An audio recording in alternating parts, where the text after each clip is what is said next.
How to turn off settings restricted by TikTok to protect your privacy. Hello everyone, this is Lisa from Create Login and Delete. Now let's get started. Launch your TikTok app. At the bottom, you're gonna find different options. Head towards the option of profile. Now at the top right corner, you can find three bars. Tap on it. With that, you're gonna get different options. Go to the option of settings and privacy. Now over here you will find different sections. Under account section you can find the option of privacy. Open that option. At the very top you can see the option of private account. Toggle off for that option.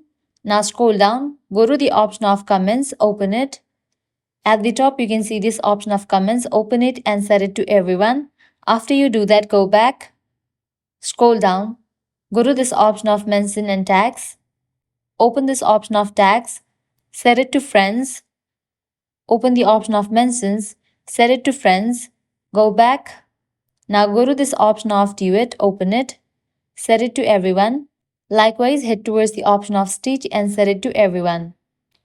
After you customize all of these settings, you have just turned off settings restricted by TikTok to protect your privacy. So this was all for this video. This is how you can turn off settings restricted by TikTok to protect your privacy. At the end, if you guys find this video helpful, make sure to like, share and subscribe. Thank you.